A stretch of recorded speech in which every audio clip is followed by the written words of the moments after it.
9월 14일 목요일 새벽 예배를 시작합니다. 사도신경을 고백하겠습니다.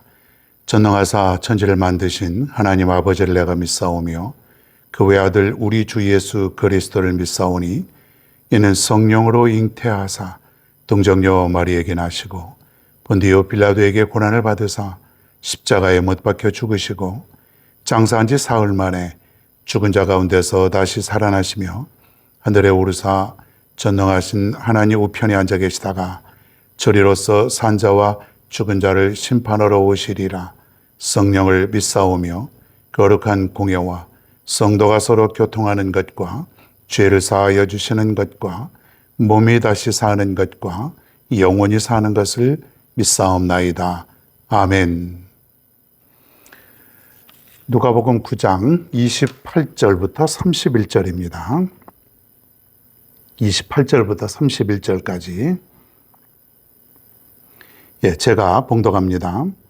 이 말씀을 하신 후 8일쯤 되어 예수께서 베드로와 요한과 야고보를 데리고 기도하시러 산에 올라가사 기도하실 때 용모가 변화되고 그 옷이 휘어져 광채가 나더라. 문득 두 사람이 예수와 함께 말하니 이는 모세와 엘리야라. 영광 중에 나타나서 장차 예수께서 예루살렘에서 별세하실 것을 말할세.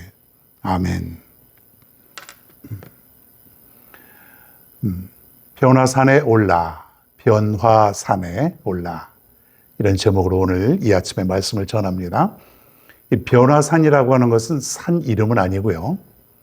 예수님께서 제자 3명을 데리고 이제 산에 올라가서 기도를 하시는 중에 영광스러운 모습으로 변화가 되었다. 그 놀라운 모습. 어떻게 설명하기는 어렵지만은 신비한 어떤 모습으로 좀 변화되었다라고 지금 제자들이 보고 있는 것이에요. 사실은 이제 변화산은 산 이름은 아니고 변화되어서 변화산이라고 하고요. 실제 산 이름이 어떤 건지는 정확히 알 수가 없습니다. 뭐 여러 가지 추측은 하지만은 뭐 그렇게 중요한 건 아니기 때문에 그냥 변화산이라 이렇게 보면 되겠습니다. 이제 예수님께서 공생애를 마무리하시면서 예루살렘에 이제 다시 들어가시고 예수님의 그 과업을 수행하시기 위함입니다. 그때 예수님께서 기도하시러 산에 올라가셨다. 이렇게 보면 되겠습니다. 어떤 아주 중요한 결정을 앞두고 예수님이 하신 것은 항상 기도의 모습이었다. 기도의 모습. 그래서 베드로 또 야고보 요한 뭐 이런 제자들을 데리고 이제 함께 변화산에 이제 올라갑니다. 나머지 제자들은 이제 밑에 있는 거예요, 지금.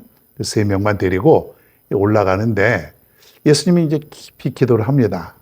나머지 제자들은 기도하다가 또 졸다가 막 그랬을 것이 분명합니다. 이 말씀에 보면은. 근데 예수님께서 지금 한참 기도하시는 중에 제자들이 이제 또 깨어있는 그때에 보니까 예수님 혼자 있는 게 아니에요. 보니까 누가 옆에 있는데 가만히 보니까 모세와 엘리야라 그랬어요. 이렇게 환상 중에 예수님이 기도하시는 중에 모세가 보이고 그리고 누가 보여요? 엘리야가 지금 보여지고 있는 것이에요. 그 광경이 얼마나 황홀하든지 얼마나 신비스러운지 제자들이 증언을 하고 있습니다. 그렇죠. 이미 죽은 자들이 어떻게 여기에 나타납니까? 그런데 신비한 광경의 모습으로 지금 예수님과 함께 이야기하고 논의하는 그런 장면이 오늘 여기 나온다. 중요한 것은 신비한 장면이 아니에요. 사람들은 신비한 장면을 요구하죠. 어떤 놀라운 기적, 이런 것들을 보기 위해서 믿음 생활하는 사람도 있고 또 믿음 생활하는 사람들 중에서 그러한 것을 좀 보고자 하는 사람들이 있어요. 물론 볼 수 있지요. 그러나 거기에 목적과 초점이 맞추어져서는 안 된다는 거예요. 기도원 가보면은 뭔가 좀 불치병이 걸린 사람이 그냥 막 건강하게 일어나고 평생 앉아있던 사람이 그 장애인이 벌떡 일어나는 어떤 그런 모습들을 참 보고 싶은 거예요.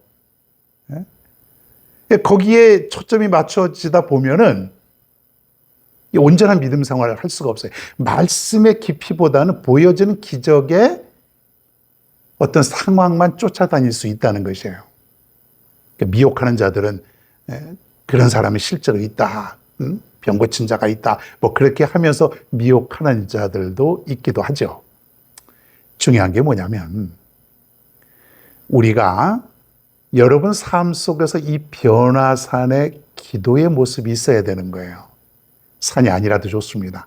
여러분이 정말 큰 일을 앞두고 중요한 일을 앞두고 항상 예수님처럼 기도할 수 있는 그 장소가 오늘 필요하다는 것이죠. 여러분 얼마나 기도하십니까? 기도가 없으면 우리는 영혼의 호흡이 멈춰졌다고 볼 수가 있는데 우리는 육신이 살아있으니까 영혼이 죽는지 안 죽는지도 구분을 못할 때가 많아요. 그리고 육신이 살아있다 보니까 육신에 치우치다 보니까 내 영혼이 어떻게 되는지 별로 관심이 없는 거예요. 그리고 마치 내 육신이 살아있듯이 영혼도 살아있다고 그렇게 여기면서 살아가는 거죠. 사실은 중요한 게 영혼인데 육보다 100배, 1000배, 만배 아니 셀 수 없이 중요한 영혼 아닙니까? 비교할 수 없어요.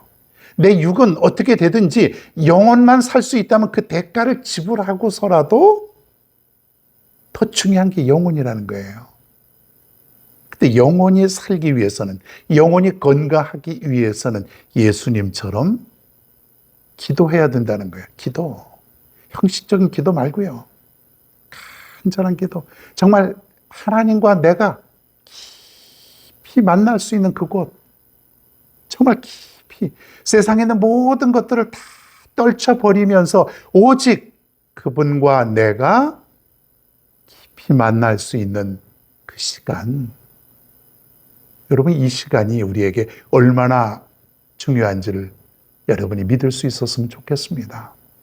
사는 것도 중요하지만은 여러 가지 해야 될 일도 많지만은 그 위에 그 모든 것들을 가능하게 할 수 있는 그게 뭐냐면 하나님과 나 사이에 깊은 영적인 만남이라는 거예요.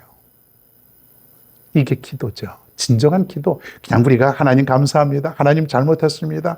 여러분 이런 정도가 아니라 정말 깊은 만남.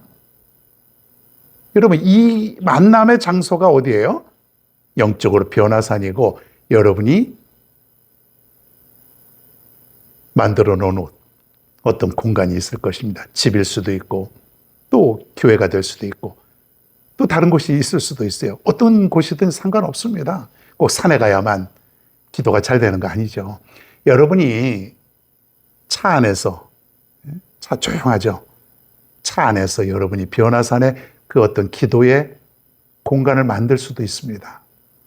혹시 집을 여러분이 건축하는 그런 사람들이 있고 또 앞으로도 있다면 뭐 건축하지 않아도 뭐 아파트나 이런 데 집 방에 공간이 많다면 꼭 한 방을 기도실로 좀 꾸며놨으면 좋겠습니다. 한 평 정도면 돼, 한 평. 넓으면 2평. 뭐 누울 수도 있죠. 한 2평 정도 아주 작은 그 골방과 같은 기도의 방. 거기에 십자가도 좀 걸어놓고 성경책과 또 여러 가지를 또 올려놓을 수 있는 조그마한 탁자. 아주 분위기를 조명도 좀 은은하게 해서 이곳에서 내가 주님을 만나고 주님의 음성을 듣고 이곳에서 새로운 힘을 얻고 이곳에서 내 인생의 새로운 시작이 또 준비되고 하는 그러한 그 공간. 세상 곳곳은 좀 분주하죠. 분주함 속에서 기도 잘 된다는 그런 사람도 있지만은 대부분은 조용한 가운데 은밀히 하나님의 음성을 들을 수 있는 세미한 음성을 들을 수 있는 그러한 시간, 그러한 공간. 이 아침이 좋지 않습니까? 남들이 다 정적으로 움직이지 않는 그런 시간, 아직 하루의 생활이 시작되기 전에 그 시간에 내가 주님을 만나는 거예요. 여러분, 특별히 중요한 일이 있거든 더 깊이 주님을 만나야 돼요. 하나님과 대화하셔야 돼요. 기도하셔야 돼요. 예수님은요, 이제 십자가의 사건을 앞두고 이제 얼마 안 있으면은 주님께서 이 땅에 오신 목적을 수행하기 위해서 깊이 기도했다. 그러다 보니까는 거기에 모세와 엘리야가 나타나서 예수님과 의논하는 그런 장면도 보여지게 되는 것 아닙니까? 물론 예수님은 그렇게 하지 않아도 되시는 분이죠. 예수님이 자신이 하나님이시기 때문에. 그러나 그 놀라운 신비한 영광스러운 모습이 오늘 보여지고 있는 거예요. 어느 시간에? 기도하는 시간에. 깊이 기도하는 그 시간에. 여러분들도 이러한 시간을 꼭 가질 수 있기를 바랍니다. 하루에 적어도요, 꼭 이 시간을 마련해야 돼요. 그리고 중요한 일이 있으면 더 깊은 그러한 기도의 시간이 있어야 될 줄로 믿습니다. 그래야 하나님의 음성을 들을 수 있어요. 그래야 하나님이 여러분에게 알려주십니다. 깊은 기도의 시간. 오늘 변화산에 올라서 예수님께서 기도하시는 모습을 우리가 보게 됩니다. 이게 바로 우리가 이 땅에서 가져야 될 모습이라고 하는 것, 여러분 꼭 기억할 수 있길 바랍니다. 다른 수많은 그런 일들보다 더 중요한 게 뭐라 그랬어요? 주님과 깊이 만나는 그러한 시간, 즉 기도의 시간이죠. 여기에 내 인생의 모든 것이 다 달려 있습니다. 분주한 일상을 잠시 떠나서 주님과 교제하고 영적으로 만나는 그 시간, 여러분 꼭 날마다 가질 수 있기를 바랍니다. 오늘도 이렇게 하루를 출발합니다. 하나님께 다 맡기고 오늘도 살아가십시오. 잘 될 줄로 믿습니다. 여러분 힘내시고 오늘도 주님 말씀 의지하여 승리하며 살아갈 수 있는 여러분 모두가 되기를 바랍니다.